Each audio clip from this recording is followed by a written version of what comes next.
Hello, this is Kate, the Daily Tarot Girl, and welcome to your weekly tarot card reading. So for this week's reading, I'm using actually a really fun deck. This is starting to be one of my favorite decks to read with. It's called the This Might Hurt Tarot deck by Isabella Rotman. And I'm going to start by drawing 3 cards. Each card is going to represent a portion of the upcoming week. And as always, I'm looking for some ideas, some inspiration for the week ahead. Just to get an idea of where to focus my energies and my attention as we step into this new week. So before I get into the reading, I just want to let you know that I am going to be teaching a live workshop. It's called Tarot for Creative Writing, and it happens on Saturday at 10 a.m. Pacific time. It's a 2.5 hour workshop, and I'm really excited about it. And I'm going to teach you how to use tarot to create characters, create plot lines, to tell stories. It's going to be super fun. I'll put the link below if you want to check it out. All right, let's begin with the first card. We've got 5 of Wands for the beginning of the week. So Monday and Tuesday, we've got 5 of Wands, and 5 of Wands is one of those, it's not a super intense card, but it has the kind of energy is sort of chaotic. It's an energy of competition. And as I look at these dogs fighting, it makes me think of that phrase. It's a dog eat dog world. So it feels kind of like there's this sense of competition, but also playfulness. Like, look at this dog in the background here. Now let's see if we can get a clear. I just love his eyes. He looks like he's kind of having fun. It's like the 2 dogs in the foreground look kind of like they're sort of vicious and they're really fighting, but a couple of the dogs in the background there look like they're kind of having a good time. And and the competitiveness is almost playful. This isn't a vicious competition. It's almost a playful competition. And some people, when they're in a competitive environment, and I just want to get this card to stand upright. That's one thing I kind of hate about this card stand is like the cards are never standing upright. Okay. So, some people really thrive in that environment of competition. I remember when I was really into dance many years ago, there was some dancers that loved to go in competitions, and I never did because I thought, that seems very unfun.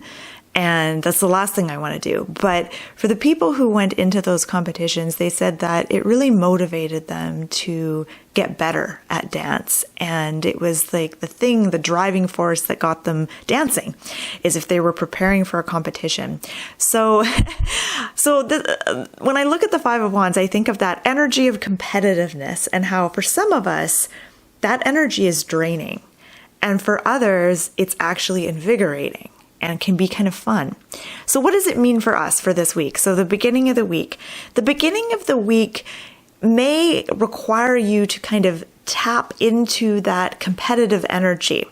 And if you can find a way to be energized by those kinds of situations, then you can prevent yourself from becoming exhausted by those kinds of situations. So if you find yourself in a competitive environment, or not even a competitive environment, but having to really sort of fight to be heard or fight to be seen, how can you have fun with it? I know that's a weird question, but like, how can you lean into it in a way that feels kind of fun, maybe a little bit playful and a little bit energizing so that you don't feel exhausted by it? Okay, let's have a look at the next card. This is for the middle of the week. So Wednesday, Thursday-ish. And here we have the 4 of Wands.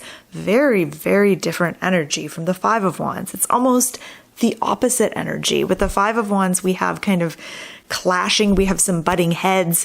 And one thing I didn't mention when I was talking about the 5 of Wands is you might find at the beginning of the week, you might clash with some people. You may feel like whether it's within your family or your workplace or your social circle, that there's a bit of like butting heads and people with different agendas and ideas of how things should be kind of clashing together. And that energy can be, it can feel kind of exhausting sometimes to be around. But then we get to the middle of the week and there's this big shift. So Four of Wands is really a card of harmony. And the Suit of Wands is all about energy. And when you're looking at the cards from the Suit of Wands, think of it in terms of energy. Like the energy of the Five of Wands is all over the place, right? It's competitive. It's kind of chaotic. Now, the energy of the Four of Wands, this is what happens when energy is contained. So think of like a fire, which is like raging, lots of energy. A fire that's out of control is destructive, but a fire that's in a hearth, a fire that's contained or in a fire pit is cozy and life affirming, right? So with the Four of Wands, it's this calmness. It's like energy contained. And there is this sense of family, community, connections with others that really radiates from the Four of Wands. So there is this, again, a shift from competition to harmony and to getting along. So I feel like whatever struggles you have at the beginning of the week, if it's within, your relationship, friendships, colleagues, family, whatever, it's going to be pretty easy, I think, to change things and to bring in more harmony, more peace. So Four of Wands is all about that peacefulness, that harmony. It's about finding a common ground or a common goal and connecting. I'm going to say more about this card, but I'm really just curious to see what the last card is. Another Wands card. Oh my goodness. So that's really rare. That's unusual to get all Wands cards or all the cards from like one suit. So I think that's really interesting. So I will talk a little bit about that, but I want to talk about the Queen of Wands. So the Queen of Wands, she's a court card and obviously she's a queen and she's very creative. She's very dynamic and she's inspired. So the Queen of Wands knows how to get inspired. She knows how to tap into her creative side. And she's just very dynamic. She's creative. She thinks outside the box. And again, she goes through life finding ways to be inspired. So day-to-day life inspires her. She is adventurous, but it's the day-to-day stuff that piques her interest, that gives her that inspiration. She doesn't need to travel the world to feel inspired.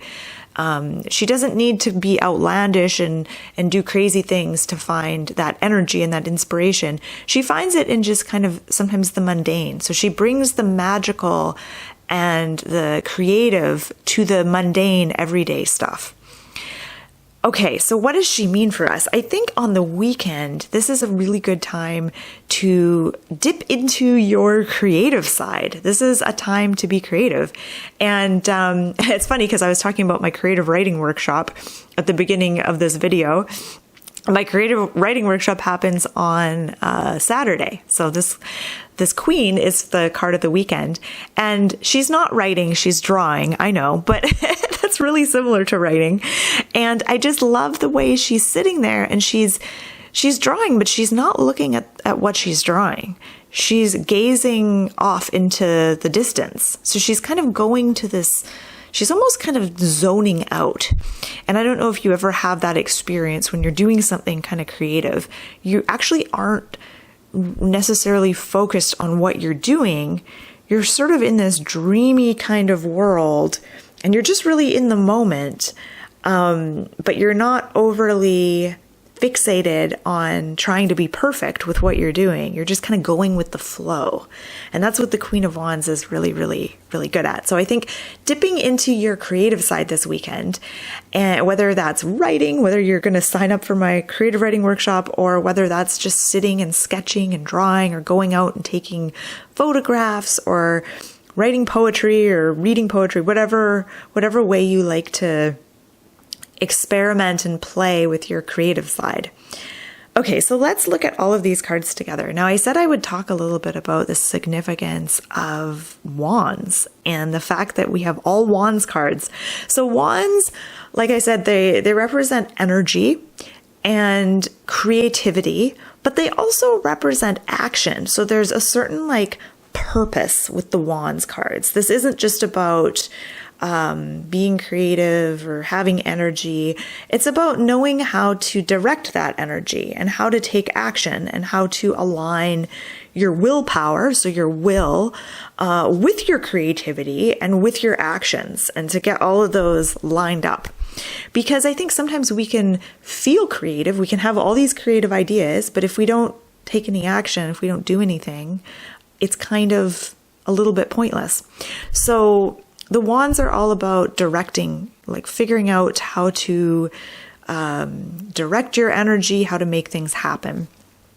And if I were to read this sort of chronologically, we start off maybe being a little bit challenged. Things are getting stirred up at the beginning of the week. Things might not be all that harmonious at the start of the week. But by midweek, things have kind of calmed down. And there is this sense of harmony. And you figure out how to contain all that raging energy that maybe comes forward at the beginning of the week. And then by the end of the week, we have the Queen of Wands, and she is so good at directing her creativity into something, directing her energy into a project. And notice that she looks relaxed. And don't let that fool you, because she has so much energy, but she's so good at directing it that she never looks busy or stressed out or frantic like some of the other core cards, like, the Knight of Swords, for example. She's calm. She's holding her own. She knows how to direct her energy in a really powerful way that feels good for her. Okay, so I'm just going to take another quick look, see if there's anything else I want to mention, but I think I've covered everything. And I always invite you to leave a comment. And if there's something that you noticed about these cards, if there's something that stood out to you that you want to share, feel free to add your own 2 cents here. I'm always interested to hear how you see these cards. So thank you so much for watching. And I hope you have a wonderful week. If you want to learn more about tarot reading, check out my website, dailytarotgirl.com. I'll put the link below. I'll also put the link to my creative writing workshop below if you want to check that out. I hope I see you there. So have a wonderful week, and I'll see you next week.